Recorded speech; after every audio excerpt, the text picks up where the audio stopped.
It took us a few days to eat up that pot of beans.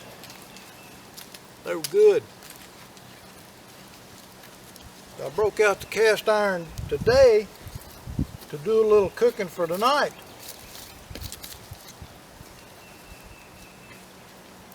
Now, when I was cooking that pot of beans, I could burn just about any kind of wood underneath it, and I used that as an opportunity to burn up a bunch of old scrap stuff.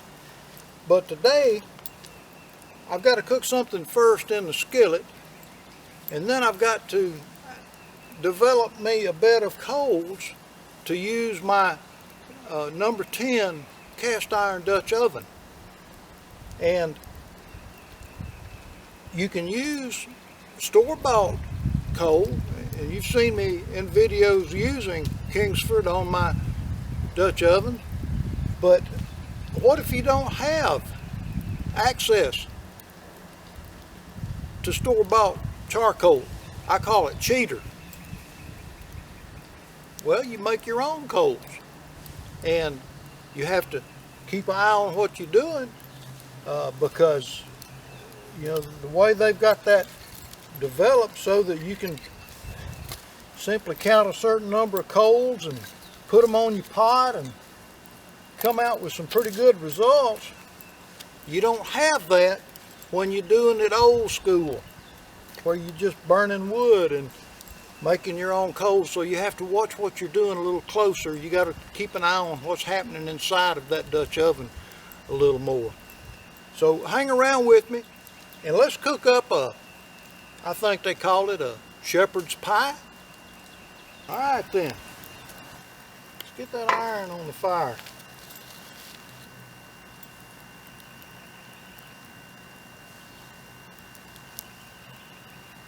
It won't take that just a minute and it's going to start sizzling. That ground beef is still frozen, so it's going to take a little longer to cook it. That's not a problem. I just got to remember to keep flipping it and scraping it and that sort of thing. But I do want to pre-season my meat. I don't want to cook it without some seasoning and then put it in the Dutch. So let's put on some salt. Let's use a little more salt. That looks good. Black pepper.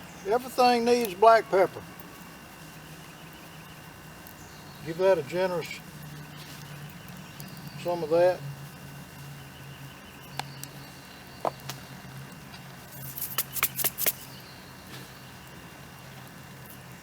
I'm going to try some of this. Montreal steak seasoning. I don't know how that's going to be, but let's use some of that. I'd rather do this than shake it on. Get you about, that's a little better than, or right about a teaspoon. It smells pretty good.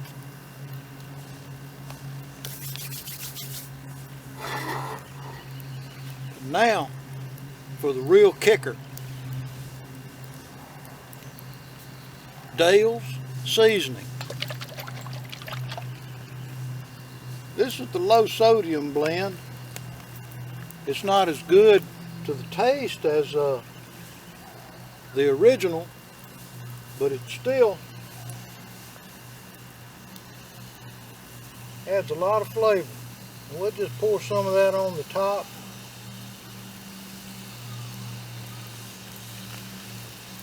Can you hear that meat cooking? That's a beautiful sound.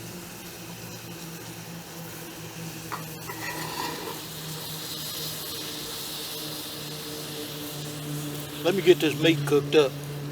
We'll be back in a minute.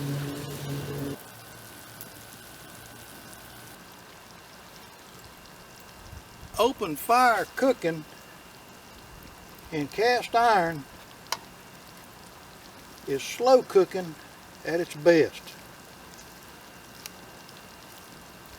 If you got your fire too hot, it's going to be fast cooking at its worst. You're going to burn a lot of groceries. be patient. Keep your heat adjusted just right. And if your fire gets too hot, there you go, you just move it over. If you need a little more heat, get it right back there to the heat source.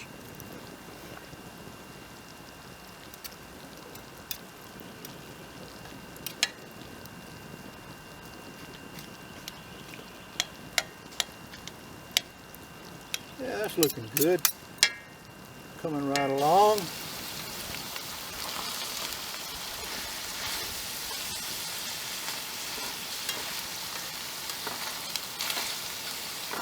Late March in Lower Alabama.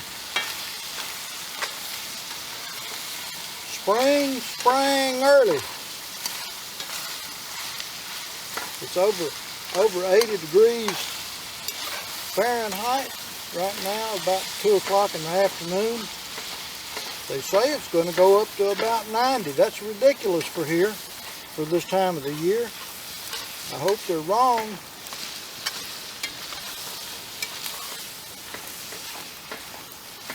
This burger meat is ready to come out of this skillet and be introduced to the other contents that we'll have in the Dutch oven.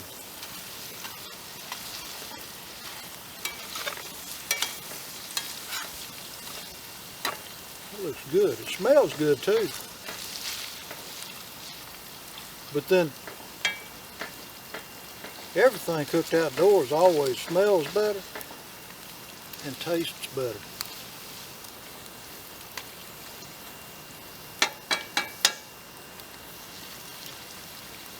I'm going to get this off the fire and I'm going to get that grease out of there. And we'll put it all together in that other pot. Now I've got all my contents in the pot, and what we're going to do, I'm going to rake a few of these coals over here underneath. I've got this suspended about that high. On the very bottom of the pot, I cut up a sliced large onion. Then on top of that large onion, I put the hamburger that had already been cooked. Then on top of that,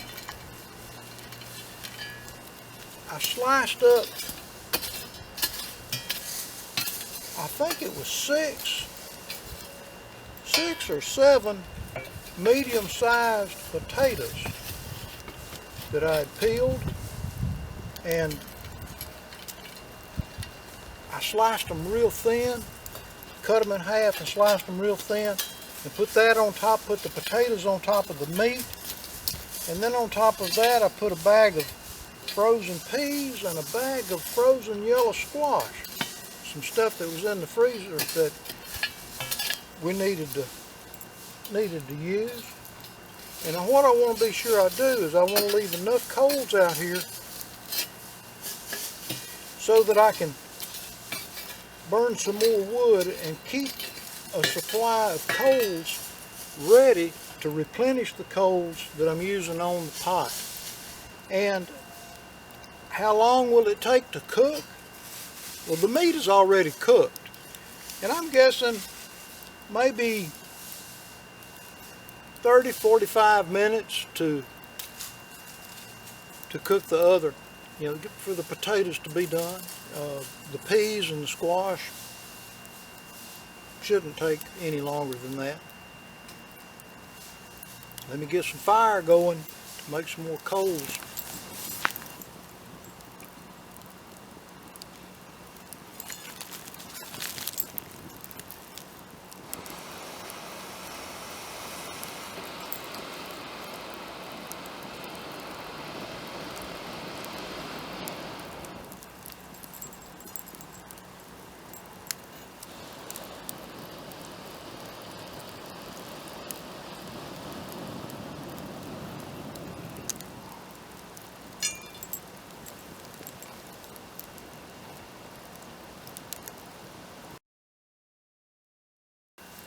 I know this smells good. Let's take a peek and see what we got going on in here.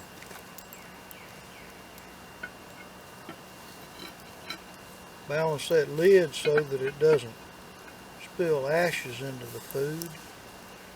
Ooh. Oh, I'm liking that. Let me test those potatoes. Oh, yeah, baby. I believe that's done. Now, if you'll notice, I don't have any cheese on top. But what I've got here is an extremely hot lid on top of an extremely hot pot. So what I'm going to do with this, I'm going to dump the ashes off of the lid and take the pot inside, and I'm going to put some grated cheddar cheese on top of that. And put the lid back on it and let it just sit there for a few minutes. I believe this is going to be good. Appreciate you watching, folks.